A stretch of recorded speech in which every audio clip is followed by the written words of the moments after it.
Imagine you're a German soldier moving through a quiet French hedgerow. Your squad expects rifle fire, maybe a machine gun if things go bad. Then the air explodes. Heavy bullets tear through bushes, dirt, and even trees. Men drop before they understand what hit them. This wasn't a mounted machine gun. It was moving, advancing, firing without pause. German soldiers soon learned this sound. Sharp, deep, and absolutely terrifying. They came to hate it. The Americans called it the Browning automatic rifle. On paper, it looked awkward and limited. In combat, it broke every rule Germans trusted their lives to. It showed up where it shouldn't exist and hit harder than it had any right to. So in this video, I'm going to reveal exactly why German troops came to fear and despise the bar, from its shocking origins to the moment it changed infantry warfare forever. But what most historians miss is that the bar wasn't just about firepower. It was about psychological warfare and a design philosophy that turned conventional wisdom on its head.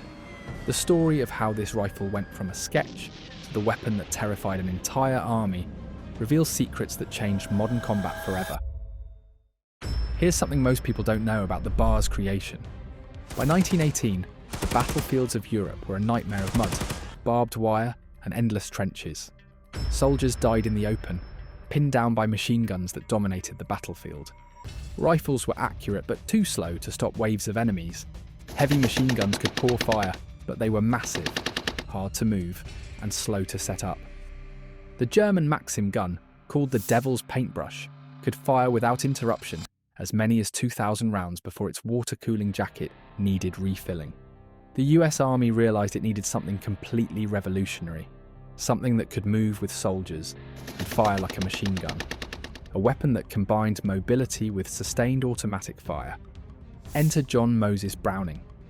Already renowned as one of the world's most prolific firearms designers, with inventions like the M1911 pistol, the M1917 machine gun, and earlier lever-action rifles, Browning had actually begun conceptual work on an automatic rifle as early as 1910. Not 1916 as many sources incorrectly claim, but he was a patient man. He knew the US Army of that era wouldn't want it yet, so he waited for the right moment.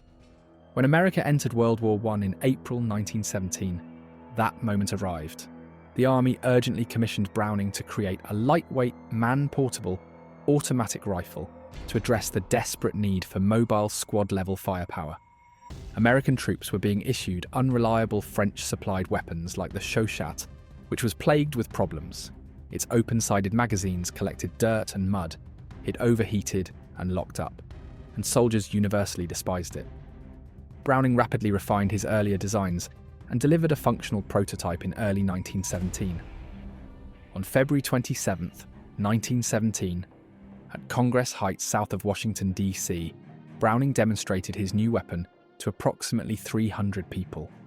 Congressmen, senators, military officials, foreign dignitaries, and the press. They watched in absolute awe as this shoulder-fired rifle poured automatic fire down range with unprecedented reliability. The demonstration was so impressive that Browning was awarded a contract within weeks. The weapon was officially adopted as the Rifle Caliber 30 Automatic Browning M1918.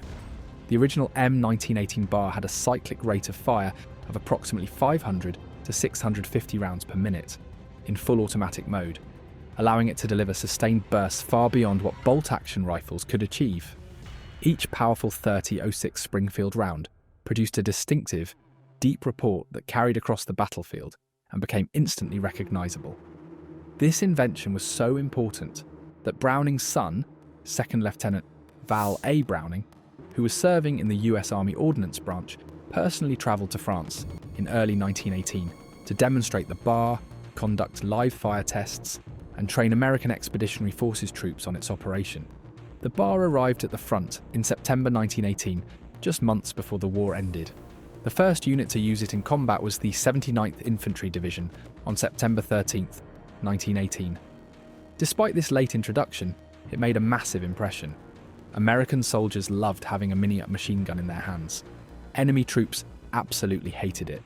The sound became legendary, a deep, thunderous roar, distinctly different from other weapons. After the war, the bar didn't fade away. It became permanent in the American arsenal. By World War II, the M1918A2 could fire at selectable rates, 300 to 450 rounds per minute on slow, or 500 to 650 on fast. Interestingly, it eliminated semi-automatic mode entirely, having only these two automatic settings. It was used in every theatre, carried into forests, hedgerows, jungles, and city streets. It proved that mobility and continuous fire were just as important as brute force.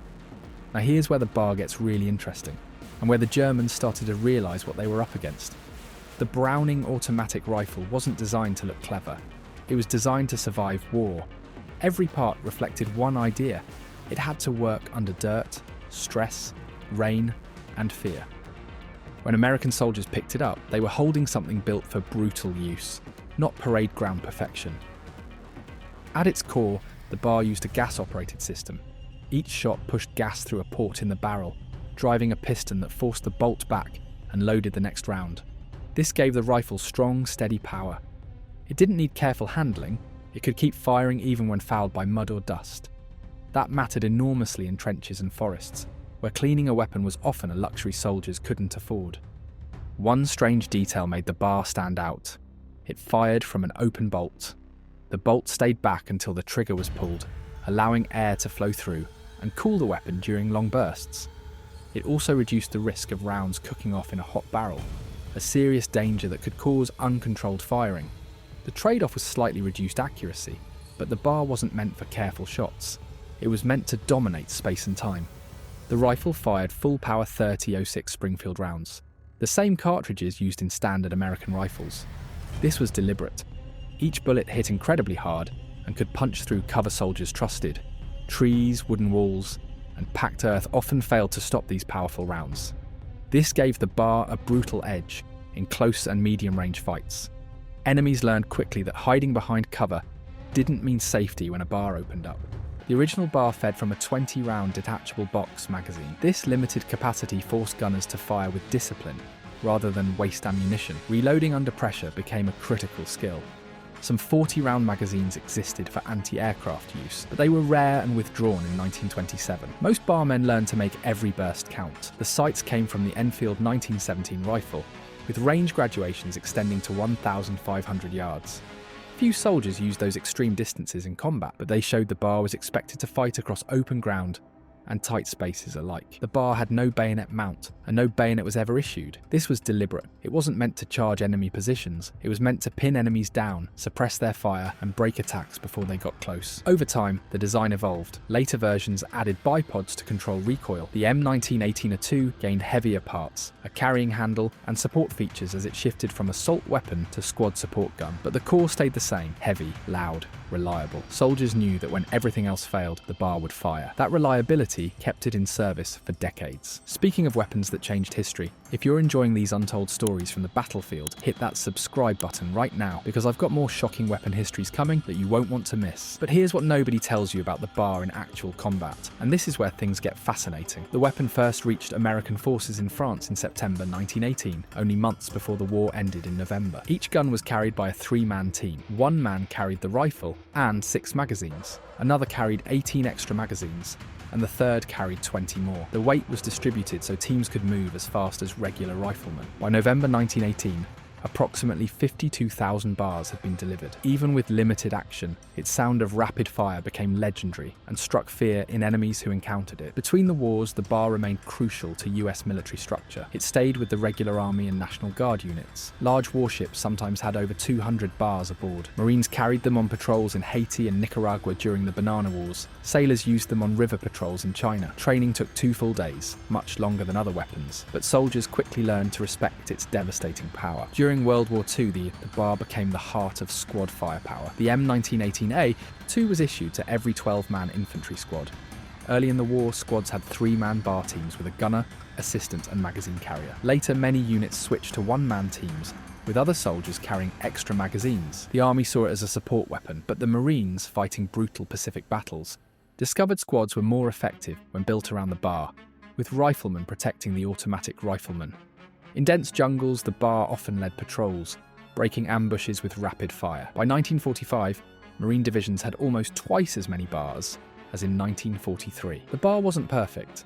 Its barrel overheated quickly. It held only 20 rounds. The rate reducer mechanism was fragile. In the Pacific heat, soldiers often removed the bipod to make it lighter. Still, when properly maintained, it was remarkably reliable and deadly. It could be used in unusual situations. During World War II, Lieutenant Wally Guider was piloting a cargo plane over Burma when a Japanese fighter attacked his unarmed C-46. With no options, Guider leaned out the cockpit window and fired a full magazine from his bar. His shot struck the enemy plane, reportedly killing the pilot and sending it crashing down, saving his crew. The bar also served in the Korean War as the main automatic rifle. Its combination of speed, power and mobility made it one of the most important infantry weapons of the 20th century. Now what happened next will shock you, because this weapon's story took a dark turn. After World War I, the bar briefly moved to civilian hands. Colt Arms produced civilian models, but high prices and limited practical use kept sales low. The Colt Automatic Machine Rifle model 1919 was intended for collectors and shooting enthusiasts. One of the few buyers was Ad Topperwein, a famous trick shooter in the 1920s who used it in aerial shooting exhibitions. In 1931, Colt introduced the Colt Monitor at $300, an enormous sum during the Depression, complete with spare parts, magazines, and cleaning kits. Yet no documented sales were made to domestic buyers. However, the bar found a different audience: the criminal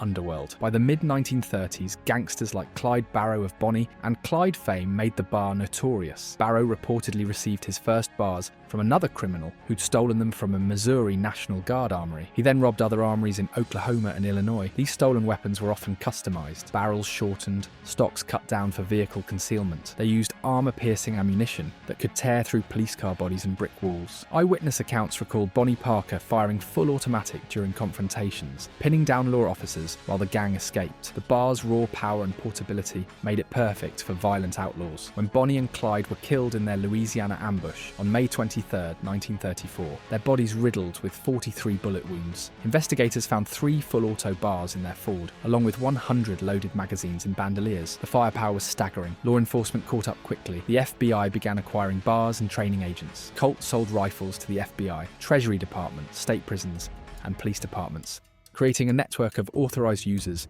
to counter criminal firepower. Though the 1934 National Firearms Act restricted automatic weapons, bars produced before later bans could still be transferred. Today, semi-automatic variants are sold to collectors and enthusiasts who appreciate this piece of history. From muddy trenches to dense jungles to Depression-era backroads, the Browning automatic rifle changed everything. It wasn't just a weapon, it was a revolution in combat, a symbol of American ingenuity, devastating power, and the will to survive against impossible odds. German soldiers feared it on the battlefield. Criminals exploited it in the streets. History will never forget it. Now, if you found this story fascinating, if you want to keep uncovering the shocking truths behind history's most legendary weapons, the stories they don't teach in school, the tales Hollywood gets wrong, then hit that subscribe button right now. I'm just getting started, and the next weapon I'm covering has a story that will blow your mind. You don't want to miss it.